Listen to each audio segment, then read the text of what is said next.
आपण बघत आहोत पार्लिमेंट. आज आपण बघणार आहोत वैधानिक कार्यपद्धती. अनुच्छेद क्रमांक 107 ते 111 मध्ये वैधानिक कार्यपद्धती विशद केली आहे. अनुच्छेद क्रमांक 107 विधेयके प्रस्तुत करणे व पारित करणे यासंबंधी तरतुदी सांगतो. काय सांगतो तर धन विधेयके आणि अन्य वित्तीय विधेयके यांबाबत अनुच्छेद क्रमांक 109 ते 109 आणि 117 च्या तरतुदींच्या अधीन राहून संसदेच्या दोन्हींपैकी कुठल्याही सभागृहात विधेयकाचा प्रारंभ होऊ शकेल.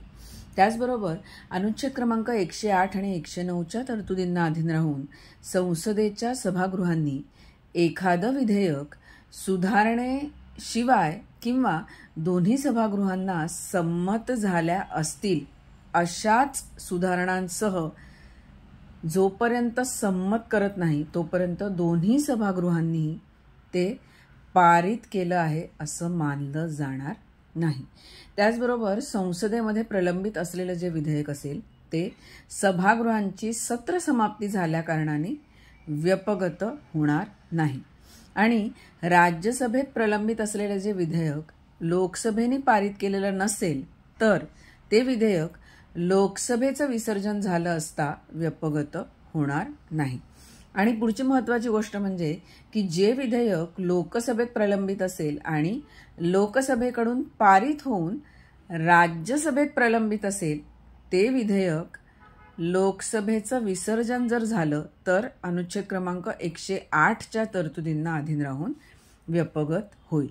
हा झाला अनुच्छेद क्रमांक 107. पुढे अनुच्छेद क्रमांक 108 मध्ये विवक्षित प्रकरणी दोन्ही सभागृहांची संयुक्त बैठक या संदर्भात तरतुदी दिल्या आहेत. तर जर एखादं विधेयक एका सभागृहामध्ये पारित करून दुसऱ्या सभागृहामध्ये पाठवलं असेल तर ते पाठवल्यानंतर ते विधेयक दुसऱ्या सभागृहाने जर फेटाळलं किंवा जर विधेयकात करायच्या सुधारणेसंबंधामध्ये दोन्ही सभागृहांचा जर मतभेद झाला असेल किंवा जर दुसऱ्या सभागृहाला विधेयक मिळाल्याच्या दिनांकापासून ते विधेयक त्यांच्याकडून पारित न होता 6 महिन्यांहून अधिक काळ जर लोटला असेल तर अशा वेळेस लोकसभेचं विसर्जन झाल्याकारणाने विधेयक व्यपगत झालं नसेल तर विधेयकावर विचार विमर्श करण्याच्या आणि त्यावर मतदान करण्याच्या प्रयोजनार्थ एक संयुक्त बैठक भरवण्यास सभागृहांना अभिनिमंत्रित करण्याचा आपला उद्देश राष्ट्रपती सभागृहांची बैठक चालू असल्यास संदेशाद्वारे आणि बैठक चालू नसेल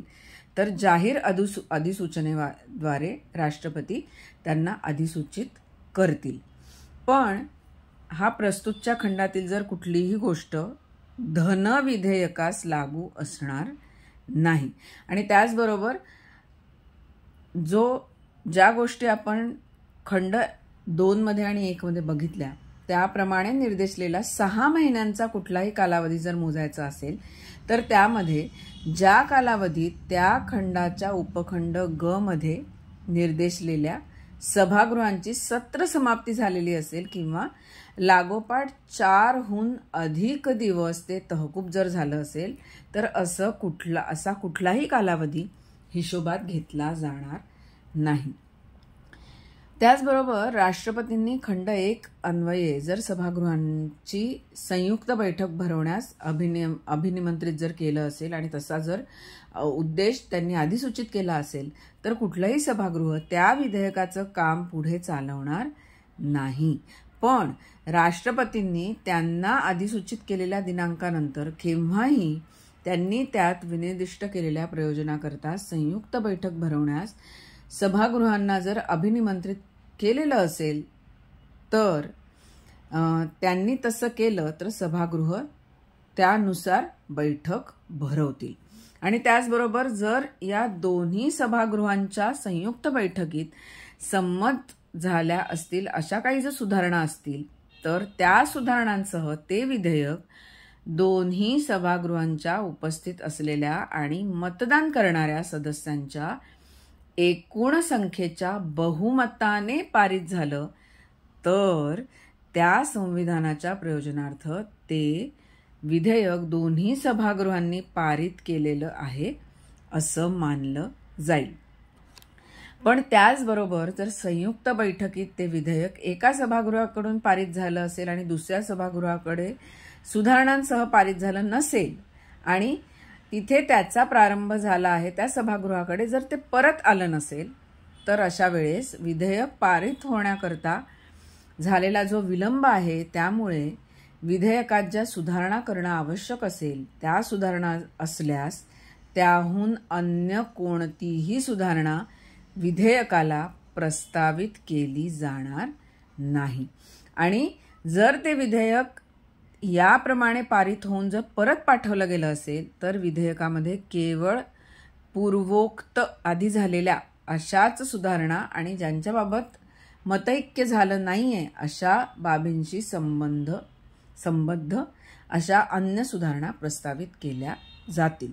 आणि या खंडान्वये कोणत्या सुधारणा ग्राह्य केल्या आहेत त्यासंबंधी सुद्धा अध्यक्षस्थानी असलेल्या व्यक्तीचा निर्णय हा अंतिम असेल. आणि शेवटची महत्त्वाची गोष्ट म्हणजे संयुक्त बैठक भरवण्याकरता जर सभागृहांना अभिनिमंत्रित करण्याचा जर आपला उद्देश राष्ट्रपतींनी अधिसूचित केला तर त्यानंतर मध्यंतरी लोकसभेचं जर विसर्जन झालं तरी सुद्धा या अनुच्छेदाद्वारे म्हणजेच अनुच्छेद क्रमांक 108 द्वारे संयुक्त बैठक भरवता येईल आणि त्यामध्ये ते विधेयक पारित करता येईल. तर हा झाला अनुच्छेद क्रमांक 108. पुढे अनुच्छेद क्रमांक 109 धन विधेयकांबाबत विशेष कार्यपद्धती. काय सांगतो हा अनुच्छेद? तर धन विधेयक हे राज्यसभेत प्रस्तुत केलं जाणार नाही. मग कुठे जाईल? तर लोकसभेमध्ये. मग लोकसभेने जर धन विधेयक पारित केलं तर त्यानंतर ते राज्यसभेकडे शिफारशींकरता पाठवलं जाईल आणि ते विधेयक मिळाल्याच्या दिनांकापासून 14 दिवसांच्या कालावधीत राज्यसभा आपल्या शिफारशींसह पुन्हा ते लोकसभेकडे परत पाठवेल आणि त्यानंतर लोकसभेला राज्यसभेच्या सगळ्या किंवा त्यापैकी कुठल्याही शिफारशी स्वीकारता येतील किंवा फेटाळता देखील येतील. त्याचबरोबर जर लोकसभेने राज्यसभेच्या शिफारशींपैकी कुठलीही शिफारस स्वीकारली तर धनविधेयक राज्यसभेने शिफारस केलेल्या किंवा लोकसभेने स्वीकारलेल्या सुधारणांसह दोन्ही सभागृहांनी पारित केलं आहे असं समजलं जाईल. त्याचबरोबर जर लोकसभेने राज्यसभेच्या शिफारसींपैकी कुठलीही शिफारस जर स्वीकारली नाही तर धनविधेयक हे लोकसभेने जसं पारित केलं होतं तशाच स्वरूपात राज्यसभेने सुद्धा शिफारस केल्यापैकी कुठल्याही सुधारणांशिवाय ते दोन्ही सभागृहांमध्ये पारित केलं आहे असं मानलं जाईल. आणि जर लोकसभेने पारित केलेलं आणि राज्यसभेकडे शिफारसींकरता पाठवलेले जे धनविधेयक असेल ते 14 दिवसांच्या कालावधीच्या आत लोकसभेकडे जर परत पाठवण्यात आलं नाही तर तो कालावधी संपल्यानंतर लोकसभेने ते पारित केलं होतं तशाच स्वरूपात दोन्ही सभागृहांनी पारित केलं आहे असं मानलं जाईल. तर हा झाला अनुच्छेद क्रमांक 109 ज्यामध्ये धनविधेयकांबाबत विशेष कार्यपद्धती दिलेली आहे. पुढे आहे अनुच्छेद क्रमांक 110. त्यामध्ये धनविधेयका म्हणजे काय त्याची व्याख्या दिलेली आहे. तर एखाद्या विधेयकामध्ये केवळ पुढील सर्व किंवा त्यापैकी कुठल्याही बाबींशी संबंधित असलेल्या जर तरतुदी अंतर्भूत असतील तर ते धनविधेयक मानलं जाईल. मग कुठल्या आहेत बाबी? तर कोणताही कर बसवणं, तो रद्द करणं, माफ करणं, त्यात फेरफार करणं, त्याचं विनियमन करणं, त्याचबरोबर भारत सरकारने पैसे कर्जाऊ घेणं किंवा कुठलीही हमी देणं त्याचं विनियमन अथवा भारत सरकारने पत्करलेल्या किंवा पत्करावयाच्या कुठल्याही वित्तीय आबंधनांसंबंधामध्ये कायदेशीर सुधारणा करणं, त्याचबरोबर भारताचा एकत्रित निधी किंवा आकस्मिक निधी यांची अभिरक्षा करणं, कुठल्याही निधीत पैशांचा भरणा करणं किंवा त्यातून पैसे काढणं, भारताच्या एकत्रित निधींमधलं पैशांचं विनियोजन करणं, कुठल्याही खर्च भारताच्या एकत्रित निधींवर भारित असलेला खर्च म्हणून घोषित करणं किंवा अशा कुठल्याही खर्चाची रक्कम वाढवणं, त्याचबरोबर भारताच्या एकत्रित निधीच्या किंवा भारताच्या लोकलेख्याच्या खाती पैशांची आवक आणि अशा पैशांची अभिरक्षा किंवा जावक अथवा संघराज्याची किंवा एखाद्या राज्याची लेखापरीक्षा किंवा या आणि इतर बाबींपैकी कुठल्याही बाबींना अनुषंगिक असलेली इतर कुठलीही बाब. त्याचबरोबर जर एखादं विधेयक हे दंड किंवा अन्य द्रव्यशास्ती बसवण्याकरता किंवा लायसन्स फी किंवा दिलेल्या सेवाबद्दलच्या फीची मागणी किंवा भरणा करण्याकरता जर तरतूद करत असेल तर केवळ एवढ्याच कारणांनी अथवा कोणत्याही स्थानिक प्राधिकरणाने किंवा विकायाने स्थानिक प्रयोजनांकरता जर कुठलाही कर बसवला असेल तर तो रद्द करणं किंवा माफ करणं किंवा त्यामध्ये सुद्धा फेरफार करणं आणि त्याचं विनियमन करणं, त्याच्यासाठी तरतूद करणं, एवढ्याच कारणाने ते धनविधेयक आहे असं मानलं जाणार नाही. त्याचबरोबर जर एखादं विधेयक हे धनविधेयक आहे किंवा नाही असा जर प्रश्न उद्भवला तर लोकसभेच्या अध्यक्षांचा त्यावर असलेला निर्णय अंतिम धरला जाईल.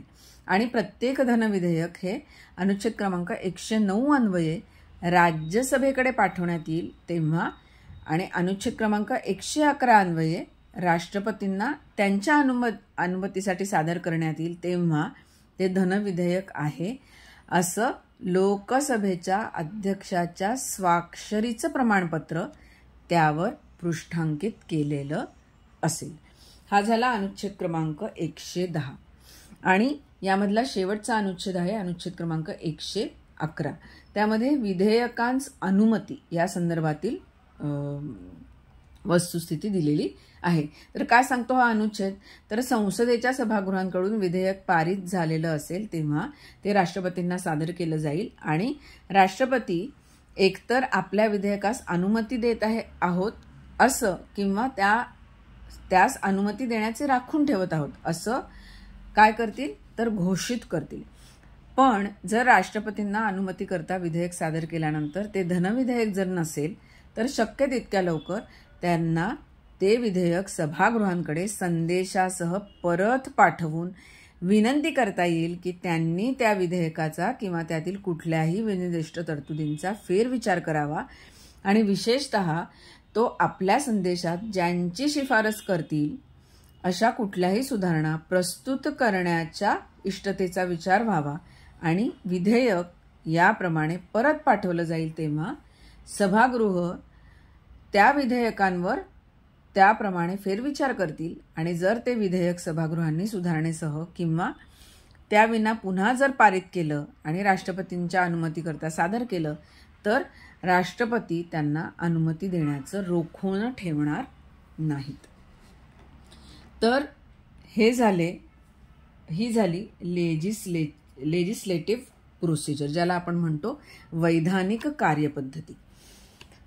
पुढच्या भागामध्ये आपण बघणार आहोत अनुच्छेद क्रमांक 112 ते 122 संसदेसंदर्भातील शेवटचे अनुच्छेद. तेव्हा भेटूया पुढच्या भागात.